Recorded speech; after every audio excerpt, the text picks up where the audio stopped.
Saya nak buka satu lemang. Kita nak potong dalam live ni. Kita tunjuk isi dia. Kita makan dekat live ni juga. Pecah terus. Okay. Itu teknik abang Ai ni kita potong. Kita tunjuk isi dia. Ni saiz mega Okay tu. Dah buka.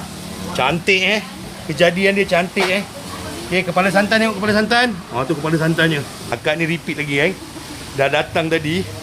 Lepas tu dia datang lagi. Okay, jom kita potong isi dia. Tengok Tengok isi dia. Tu kejadian, nampak tak? Nampak tak kejadian? Allah Ai. Selesa badak ni isi lemang kita. Yang penting, walaupun potong panas-panas, ni baru naik tau. Panas-panas ni kita potong, dia punya tu tak melekat isi lemang tak melekat dekat pisau. Yang kita potong tak hancur pun lemang.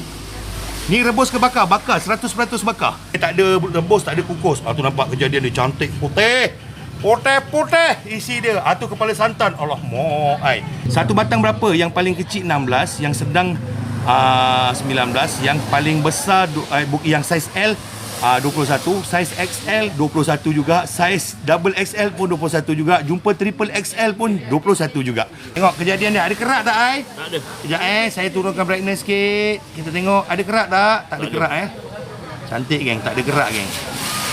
Tak ada kerak. Cantik rata, masak rata dia punya lemang. Okey. Lepas tu colik dengan daging, ambil daging. Daging dia lembut Daging dia memang lembut. Sebab daging dia ni masak 4 jam rendang ni. 4 jam, 4 jam setengah. Lepas tu ngap. Mangai. Sedapnya. Allah Ai. Dia punya bau geng. Yang penting aroma dia geng. Yang penting aroma dia kan.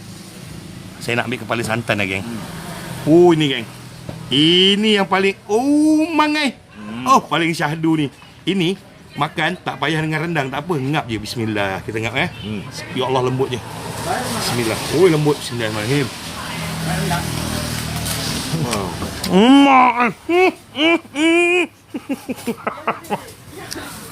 Dah. Kepala santan. Wow. Mak ai.